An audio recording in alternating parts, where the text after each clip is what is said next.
Story 1. My cousin, who was about 14, was babysitting me and my little brother. I was 9, and he was 4. Her dad called while he was coming down from something. I think crack or heroin. I am not sure. He was clearly messed up. He started screaming at her, demanding to know where her piggy bank was.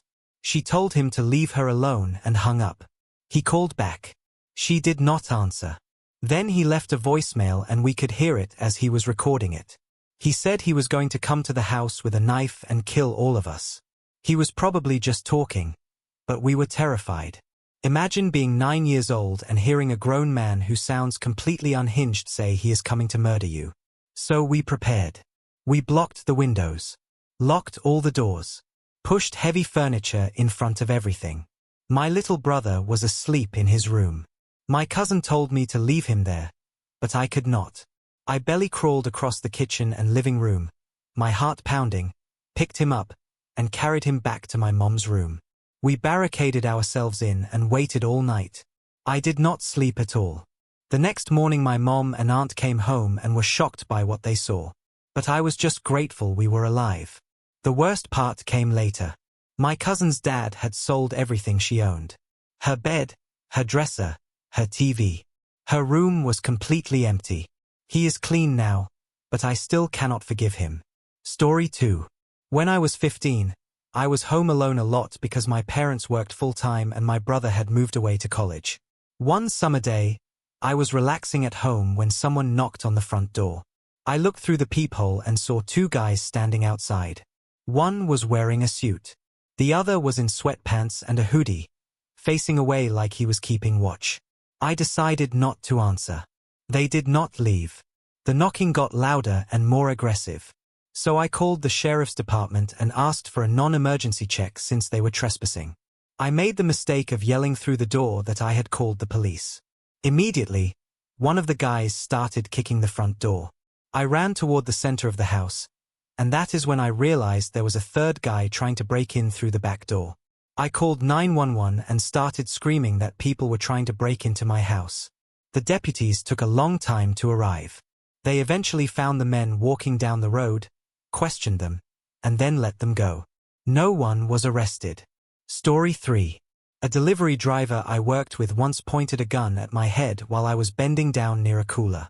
I had just cracked a joke about him. When I stood up, I felt the barrel pressed against my temple.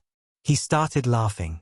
I forced a laugh too, got him his order as fast as possible, and once he left, I went home and called my boss. I refused to come back until he was fired. Years later, I found out he killed himself and his child's mother. Story 4. I was driving through a rough neighborhood late at night after a movie. At a red light, a guy in a beat-up car pulled up next to us and took a hit of cocaine. We made eye contact. When the light turned green, he got behind us and started following us. He flashed his headlights and honked for several blocks. At the next red light, he pulled up next to us and started yelling for us to roll down the window. It turned out he just wanted to tell us we had a tail light out. Then he drove away. Story 5. When I was 13, I had just gotten off the school bus and was walking home. As I reached the corner of my street, a man in a dark blue car pulled up next to me and asked where I was going. I said I was heading home. He slowed his car to match my walking speed and asked if I wanted a ride. I told him no, that I was almost home. Then he kept asking where I lived and if I was sure I did not want a ride. I pulled out my Nokia phone and pretended to call my mom. The second he saw that, he sped off. I started carrying pepper spray after that. Story 6. In 2012, I was just north of Irwin, Tennessee, through hiking the Appalachian Trail in the Roan Mountain area. We were camping about 25 yards off a dirt forest road when a blue Ford F-150 pulled up. A man got out and claimed he was an undercover forest ranger. He said there had been kids causing trouble and asked if we had any guns or drugs. There were 4 of us. Me, an older man from New Orleans, and 2 off-duty Coast Guard members who were hiking together. None of us had met before that day. We all agreed the man was creepy, so we decided to look for another campsite. We split up, each walking 15 minutes in different directions to scout, then returned. We did not find anything better, so we moved our tents deeper into the woods to be harder to spot. Around 9 p.m., while we were in our tents, 3 gunshots rang out nearby. Less than 5 minutes later, a truck came racing down the road with its high beams on. The same man jumped out, holding a Glock with an extended magazine. He was hysterical and ordered us out of our tents and onto the ground. For almost 45 minutes, he claimed to be some kind of undercover game warden. His story kept changing. It became clear he was unstable or on something, but he still had a gun pointed at us. He kept repeating the same things. Do you have guns, drugs, or money? You do not have cash? How will you survive out here? I am just trying to keep you safe. There are 4 of you and 1 of me. You are going to jump me. Early on, the man from New Orleans ran into the woods and called the police. We did not know that at the time. The gunman shouted into the trees that if he did not come back, the rest of us would pay. Amazingly, the man actually returned. Eventually the gunman decided to search our backpacks. As he bent down to check mine, the 2 Coast Guard members tackled him. I knocked the gun out of his hand and removed the magazine. There was a live round in the chamber the whole time. We tied him up and waited for police, who arrived about 20 minutes later. They acted like this was not even the first time he had done something like this. They found empty liquor bottles, crushed pills, and a phone with 14 missed calls from his son. We were told he used to be a minister, but after being struck by lightning, he became addicted to pills and unstable. I still finished my through hike, but that was the scariest thing that happened the entire trip.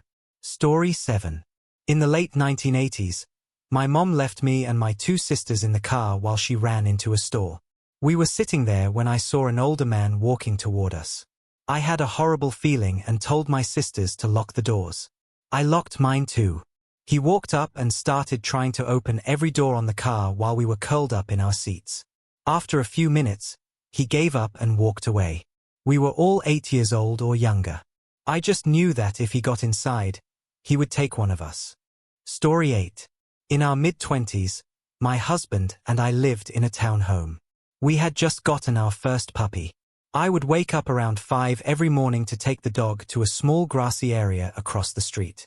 One morning, an old beat-up van with no windows slowly drove by and parked behind a nearby building. A few minutes later, as I was heading back inside, the van pulled up to where I was standing. It stopped in the road and turned off its lights. When I waved for it to go ahead, the doors started to open. I saw someone beginning to step out. My dog and I ran as fast as we could back inside. The van sped away. When I went upstairs, my husband told me he had just woken from a dream where I had been kidnapped. To this day, I do not walk alone, and old vans still terrify me. Story 9. I was about 14 when this happened. The bus home from school was packed. A man wearing a huge jacket, hood, and mask got on, even though it was a heat wave. He ran upstairs, threw down a large bag, and shouted that it was a bomb. Then he ran off the bus. For a few seconds, nobody moved. Then everyone panicked. People rushed toward the doors. Someone punched out the glass. I hit the emergency release and jumped out. We ran down the road and waited for an explosion, but nothing happened. It turned out the bomb was fake. The guy who did it was a student who had been expelled. Story 10. My boyfriend and I came home around 2 in the morning after a night out. We were drunk and walking toward the elevator when we saw fresh blood on the floor. The elevator buttons and doors were covered in bloody handprints. When the elevator opened, there was a puddle of blood inside.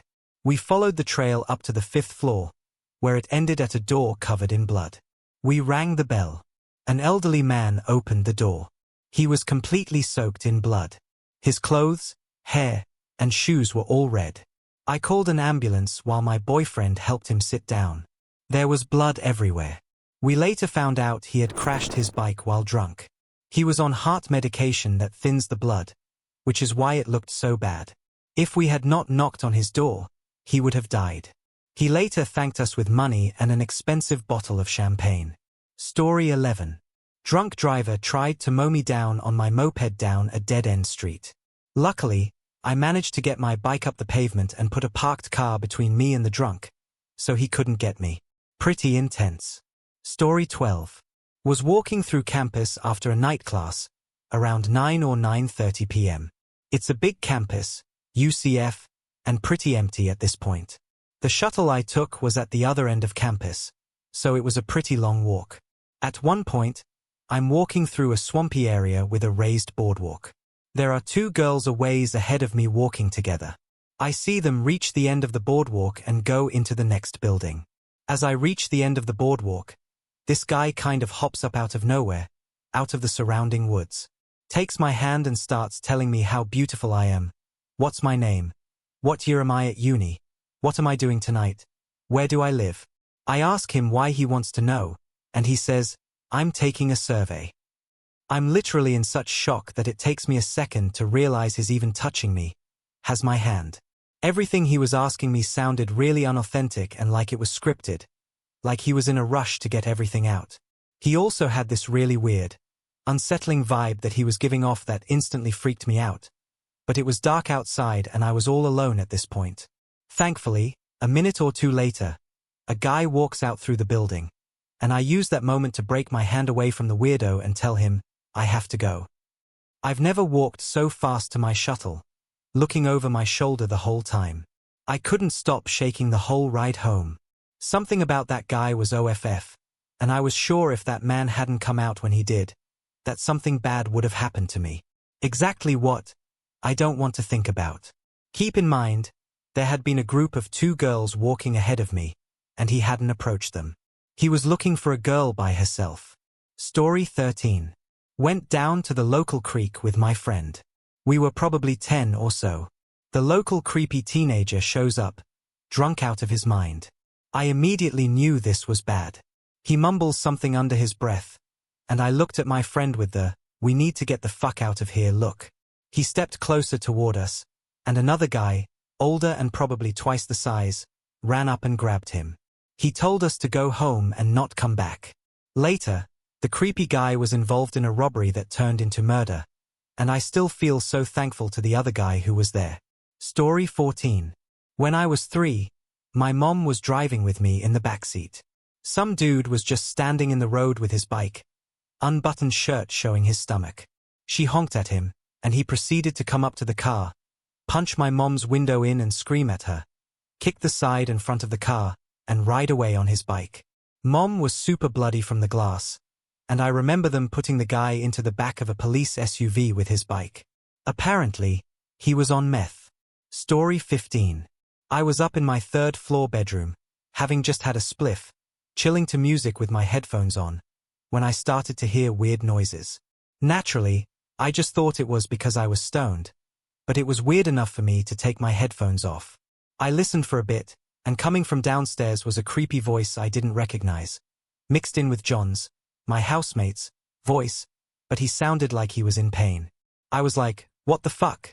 So I started walking slowly down my stairs, and then looked into his room and saw John on his floor, holding his eyes in pain, with a big dude in a hoodie shouting at him and then grabbing things off the shelves. The next thing I knew, autopilot had kicked in, and I ran towards the room. The hooded dude turned and ran out the door when I smashed into him, making us both go tumbling down the staircase, trying to exchange punches on the way down. We scuffled a bit in the hallway until he eventually ran out the door. It transpired that John, who at that time was on crutches, was hobbling home and went to open our front door when the hooded dude came up behind him and pepper sprayed him in the face, blinding him. He then took him up to his bedroom to rob him and his stuff. Poor guy had to have iPads on for the next 2 days. Anyway, it was all pretty fucked up. But John was okay in the end, and honestly, I was so stoned it didn't really feel like it was happening at the time. It was like a bad trip. All moved out 2 weeks later. It was Brixton in London. Story 16.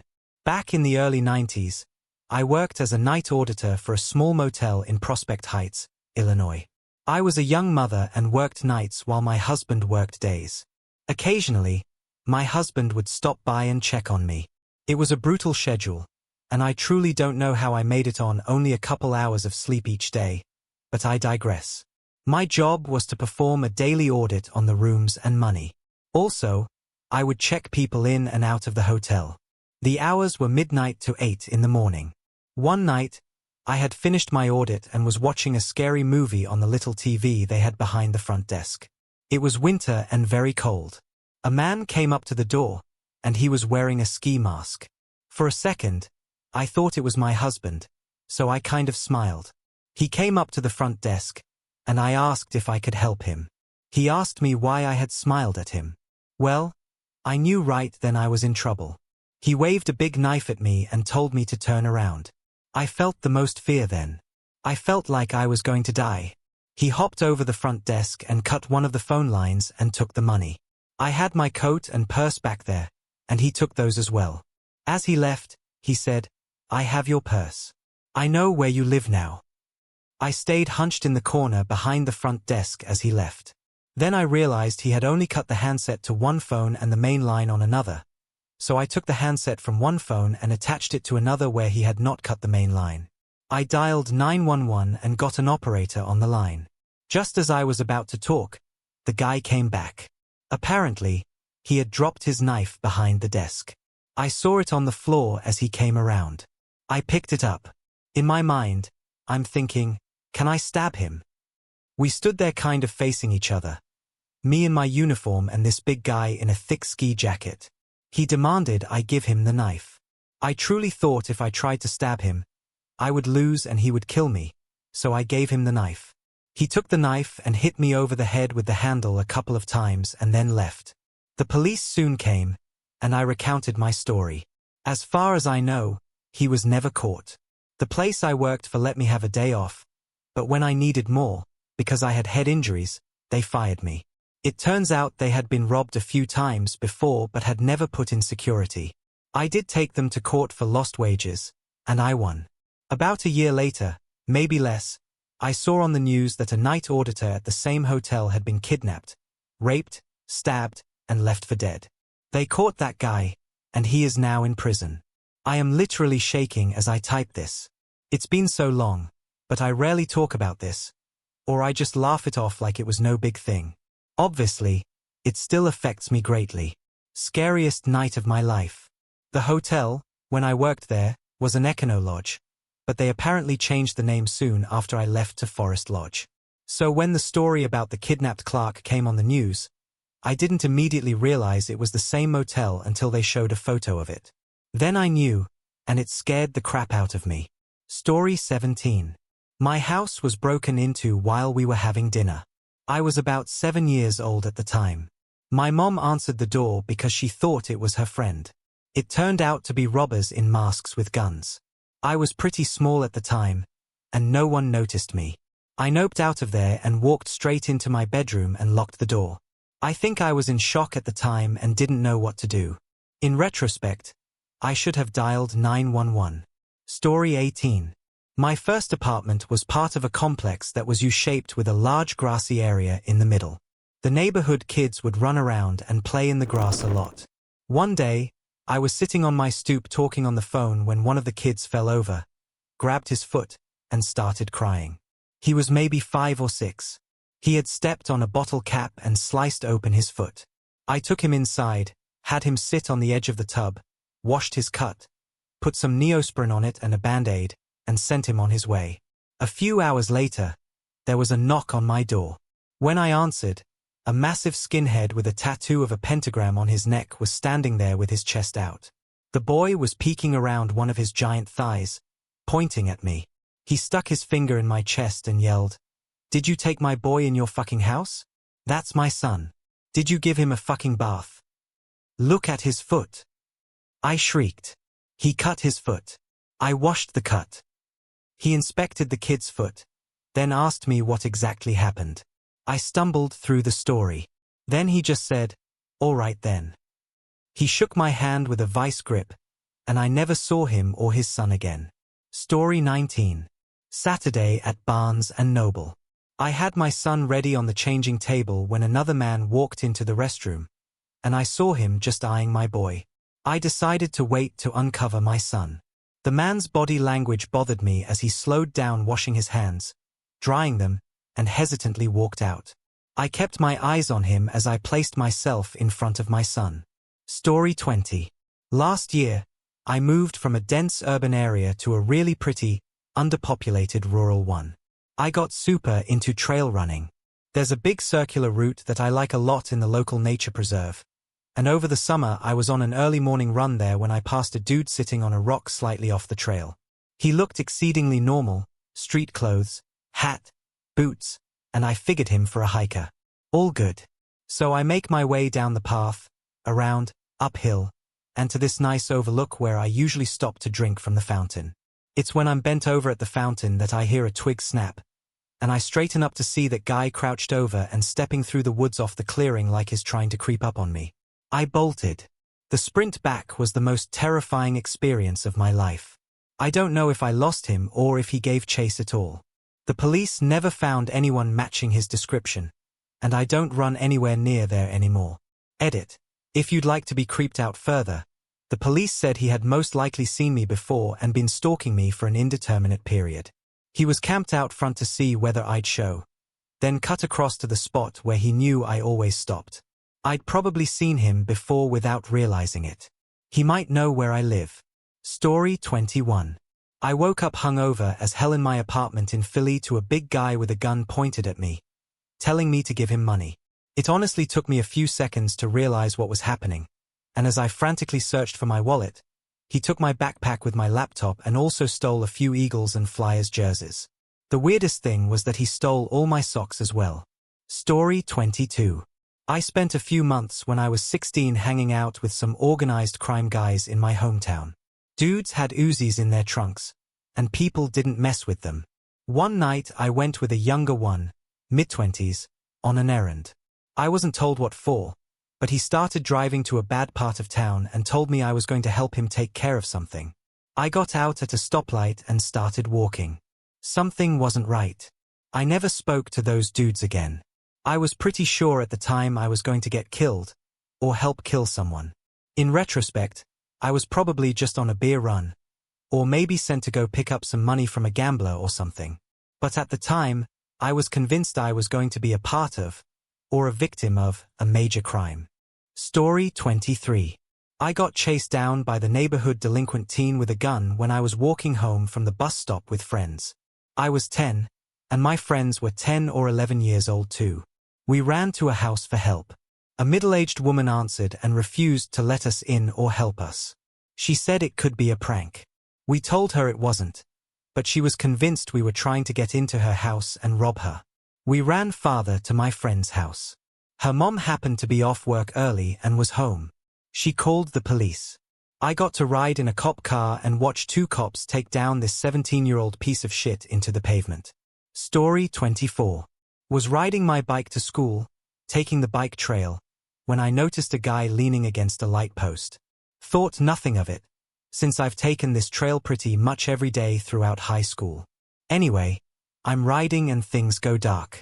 Turns out, as I passed by, the guy pistol whipped me. I woke up to him trying to take my feet out of the straps of my bike. He noticed I was awake and immediately pointed his gun at me, asking me to hand my bike over. I resisted at first, telling him that my mom had just bought it for me after I had begged for so long. He took it anyway. Still bugs me to this day. Edit. Didn't expect my story to take off. Some minor details for people wondering. The bike was a Dawes SST-AL. I was 16 at the time. I'm 23 now. I had clipped pedals at the time, which is why he was struggling to take my feet out. I live in a not-so-nice area where stuff like this is not uncommon, Fontana and Rialto, California. The guy had face tattoos and dressed like a thug. He would stick out like a sore thumb riding a competitive fixed-gear bicycle. I'm sure he stole it to sell rather than for personal use. I also called the police, and they came over to file a report.